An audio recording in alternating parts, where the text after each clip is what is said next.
शहर सहित जिले भर में पिछले वर्ष कोरोना ने तांडव मचाया था।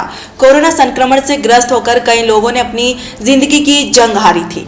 कई परिवारों के सदस्य अब तक कोरोना से मिली हार का दंश झेल रहे हैं। अब देश भर में कोरोना की तीसरी लहर ने आमद दे दी है। नीमच में भी प्रतिदिन मिलने वाली कोरोना जांच सैंपल रिपोर्ट में लोग संक्रमित चिन्हित हो रहे हैं। बावजूद शहर में कहीं भी कोविड-19 गाइड के महत्वपूर्ण नियमों का पालन होता दिखाई नहीं दे रहा।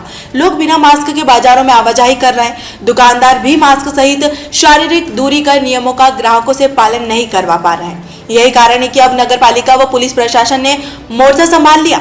मास्क नहीं पहनने वालों नागरिकों पर चालानी कार्रवाई की जा रही है, लेकिन सीमित स्थानों पर कार्रवाई होने से समूचे शहर में अब भी लोग मास्क नहीं लगा रहे।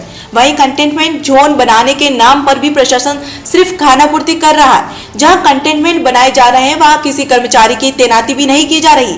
कर्मचारी के अभाव में संक्रमित व्यक्ति बेरोक टोक कहीं भी आ जा रहा है। तीसरी लहर का आगमन हो चुका है और उसके लिए मध्य प्रदेश सरकार द्वारा भी कोविड गाइडलाइन जारी कर दी गई है और माननीय शिवराज जी के नेतृत्व में पूरे मध्य प्रदेश में हमारा जो प्रशासनिक अमला है वो पूरी तरह से तैयार है। लेकिन जहां आपने बात कही कि जो सामान्य तौर पर जनता है कहीं ना कहीं मास्क नहीं लगा पा रहे हैं, तो यह कोरोना से बचने का एक मुख्य उपाय सिर्फ यही है कि आप मास्क लगाएं, 2 गज की दूरी रखें और छोटी सी हल्की सी भी खराश हो ये हो तो जो भी हमारे मेडिसिन दी जा रही है प्रशासनिक जिला अस्पताल द्वारा आप वहाँ पर चेक कराएं और दूसरे को संक्रमित होने से बचाएं कि जिससे किसी भी परिवार में अगर कोई संक्रमित होता है तो पूरा परिवार परेशान होता है।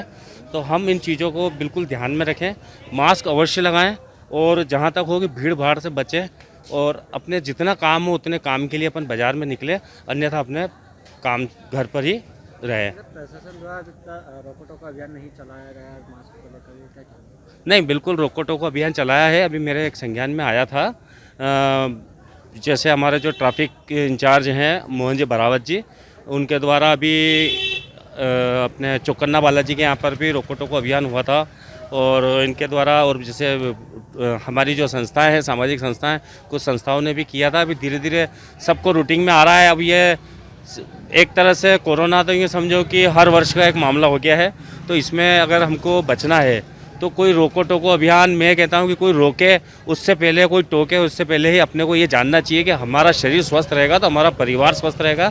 किसी को रोकने की और टोकने की आवश्यकता नहीं पड़नी चाहिए, क्योंकि माननीय मोदी जी ने 2014 में जब हमारी केंद्र में सरकार बनी थी तो 2014 में जब उन्होंने संकल्प लिया था कि भारत को स्वच्छ अभियान के तहत स्वस्थ और स्वच्छ बनाया जाएगा, तो देश के प्रत्येक नागरिक ने अपने अपने साफ़ सफाई का बीड़ा उठाया है और उसमें बीड़ा उठाया तो आज देखो हमारे शहर में, हमारे पूरे प्रदेश में, हमारे केंद्रीय स्तर पे किसी भी राज्य में जाओ साफ़ सफाई का एक अलग ही माहौल दिखता है।